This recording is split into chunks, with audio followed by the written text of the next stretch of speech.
here we go. So this is the bit. Okay, so immediately after the sacrifice of Aslan, the White Witch's forces leave to prepare for battle, leaving his dead body on the stone table. Susan and Lucy come out of their hiding spot and wept over him, if you guys remember the story. Greatly saddened, the girls managed to remove the muzzle from his face, but were unable to untie the cords around him. Then they spent the rest of the night in a miserable daze, and cried until they could cry no longer, until eventually they returned to his body and saw mice scampering over him. Susan had raised a hand to scare them away, but Lucy noticed that they were actually nibbling at the cords, trying to untie Aslan the lion, who had been sacrificed on the stone table. The mice left as dawn arrived, the new dawn, right? And Susan and Lucy walked around aimlessly as the first rays of sunrise broke the sky.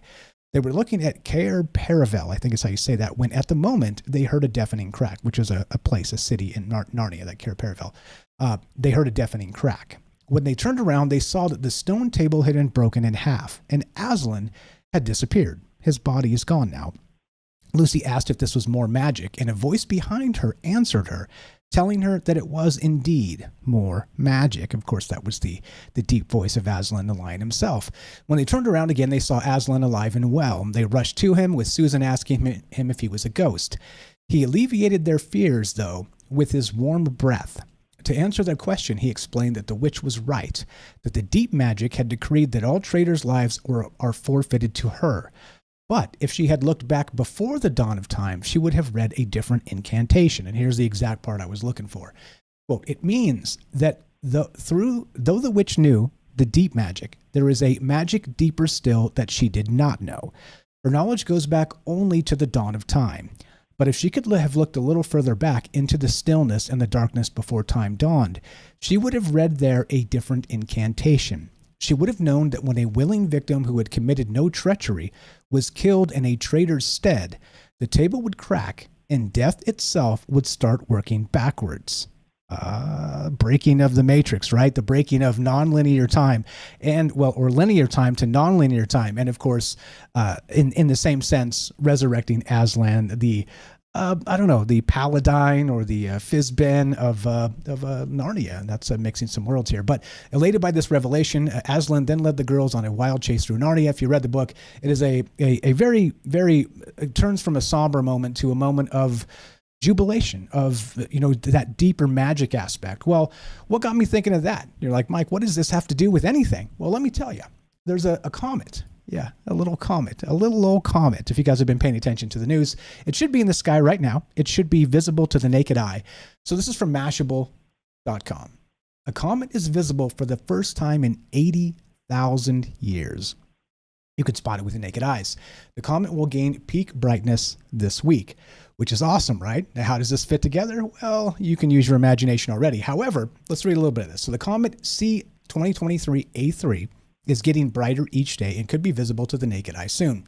According to scientists, it will be bright enough to be visible without any visual aid by late September to mid-October. Well, that's about right now.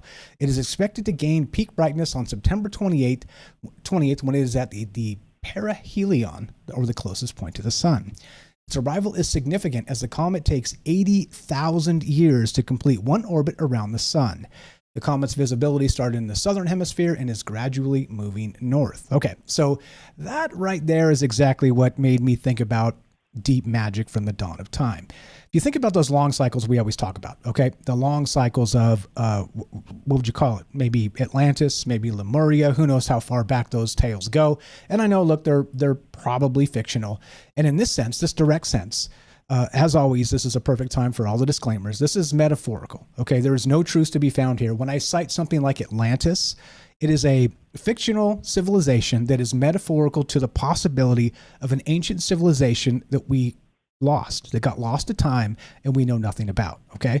It's metaphor. As always, many things on this show there's going to be some truth here for sure, okay? But I'm not going to tell you which is what, because I'm not the arbiter of anybody's truth, barely my own. So all the disclaimers apply. If you're here for truth, you're in the wrong place. This is not a political show. We don't do politics here. And I'm not going to try and tell you what the nature of your reality is. However, I'm going to tandem dream with you just a little bit, as we always do, and think about possibilities no matter how wild they may seem. And that puts us about where we need to be. Check it out. So we're talking reawakening ancient powers, to tie it all together and then come back for the second part here of the first segment. Deep wisdom from the dawn of time, and think in long cycles of like Atlantis or Lemuria, or even, let's say, civilizations that came before that, of course, are lost to history, have been buried in the sands of the desert or buried beneath the sea somewhere. Who knows? Or as they say, ancient astronaut theorists say, yes, maybe it took off as a flying saucer into the cosmos, like Atlantis has purported to have done in Ancient Aliens. Now, the deep magic before the dawn of time and the deep magic, deeper magic from before the dawn of time. Wait, I mixed that up. Deep magic and deeper magic. Now, let me read a little bit from this because this is incredible.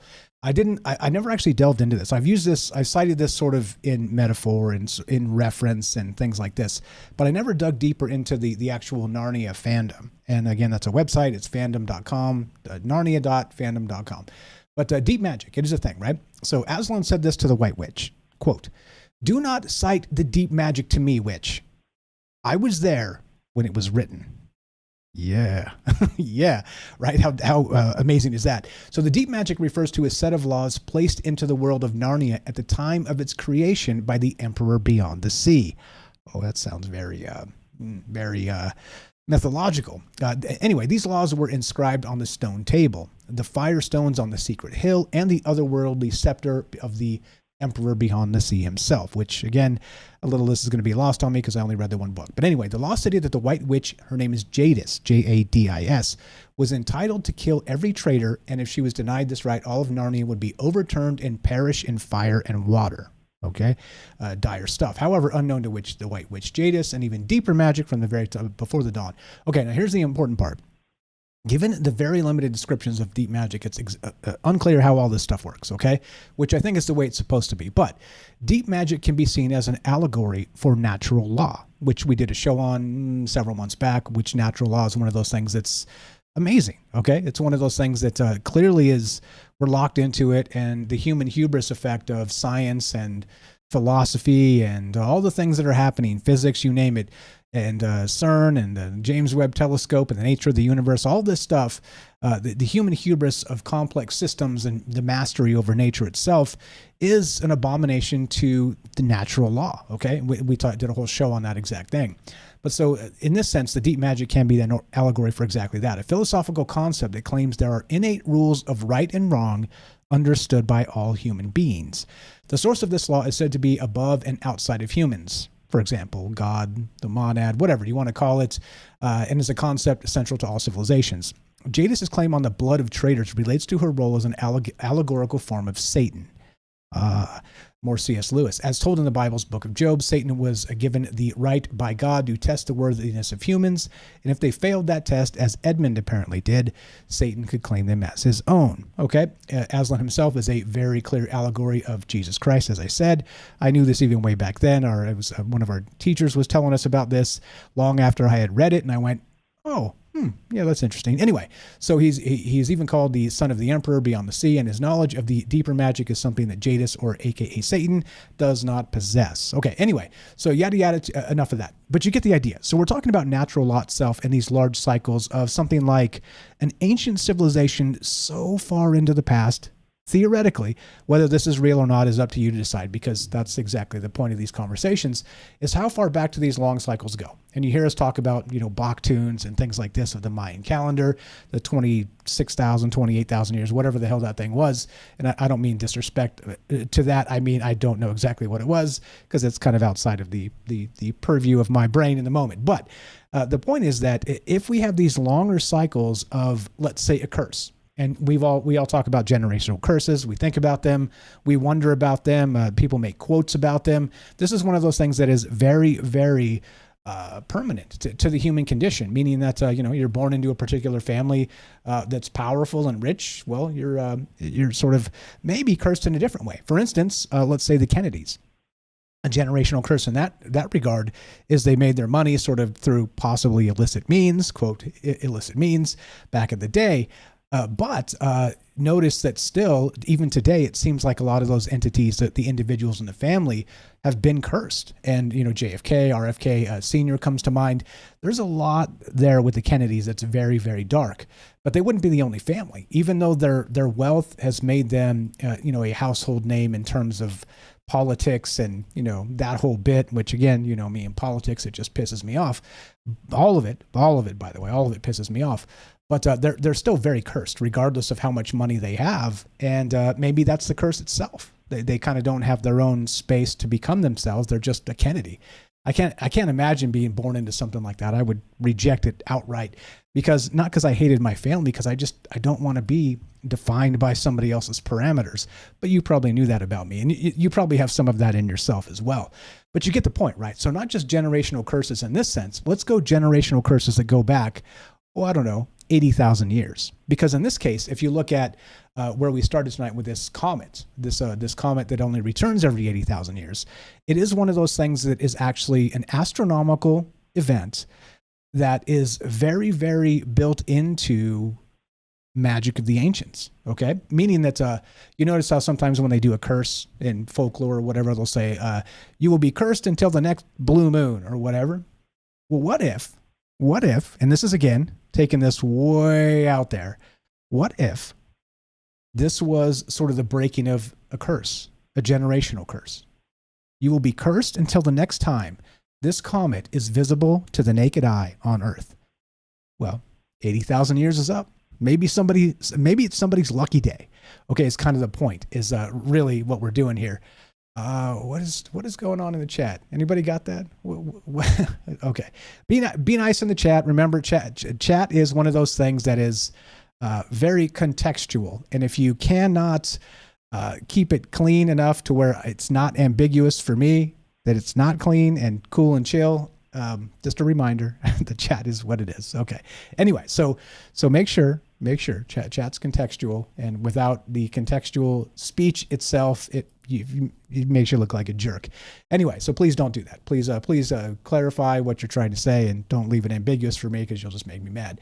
Anyway, so a comet is visible for the first time in 80,000 years. Now, not just that. The weird thing is this is not the first time this has happened in modern times, okay?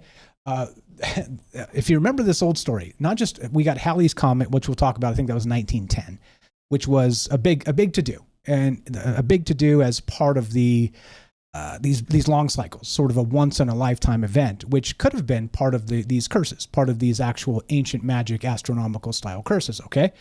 Stick with me on that one. I'll get back to it in a sec. But if you remember this back in 1973, maybe some of you do, maybe some of you don't. For the record, I was not born yet in 1973. However, they called it the Comet of the Century, but it failed to impress. But it wasn't such a disaster after all. This is written in 2023, 50 years later. Highly anticipated before its arrival in late 1973, the comet Kohutek, I believe is how you say that, became an interplanetary punchline. But astronomers may have gotten the last laugh. So they called it so 50 years ago in late 73, a recently discovered comet hurtling toward Earth at nearly 200,000 miles an hour became an international celebrity. Kohutek, I think is how you say it. Like I said, as it was named, wasn't your everyday space rock, but rather a huge, unusually bright comet predicted to put on a dazzling display that would be visible to the naked eye around Christmas time. Its tail was expected to stretch for 100 million miles. That seems excessive.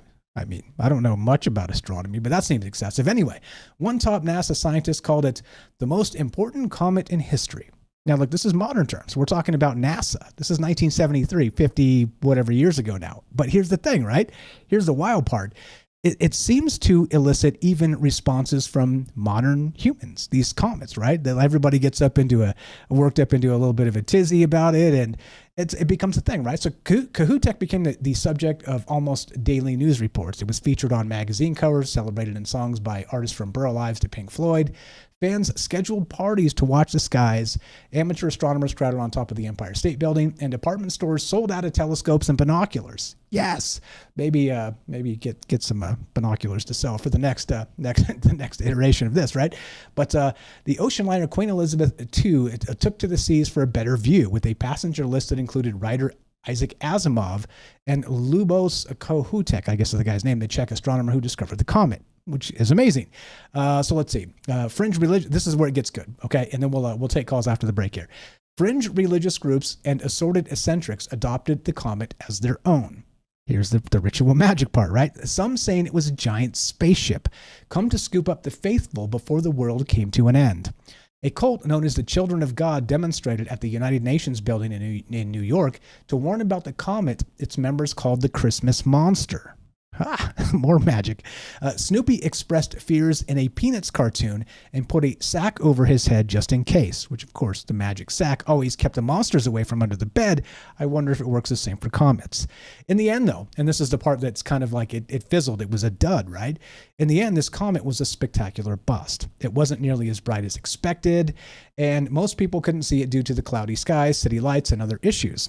Aboard the Queen Elizabeth II, the individual, Cahutek, who actually discovered this, thought he might have caught a faint glimpse of it, but he wasn't even sure himself. Right?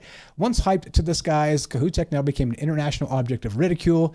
One columnist called the comet the Edsel of the firmament after a notoriously unsuccessful Ford automobile of the 1950s. Okay, we're getting a little deep in the weeds here, but you get the idea. So which is it? Which is which? We hype ourselves up through this ritual magical aspect. And in this case, it was even NASA saying things like, the tail was expected to stretch for 100 million miles. Doesn't that seem ridiculous? I think in modern terms, it seems ridiculous, but maybe I'm wrong. I don't know. But anyway, so the question for tonight is wide and far. Do you think that let's say any comet as a harbinger of a turning of the page, or something like the age of Aquarius? Do you think maybe these cycles are based on these cometary things, or nah? And is there a ritual magic aspect to it? That's where my mind is tonight. Hope you guys are doing well. And there's more, of course. I got all kinds of wild ideas that will tie into this as we go. But I wanted to make sure you knew all the stuff about comets that fascinated the hell out of me as we were doing this tonight. Tonight we're taking your calls as we discuss reawakening ancient powers, deep wisdom from the dawn of time. Now, why am I saying this? Well, we're talking about this comet, okay?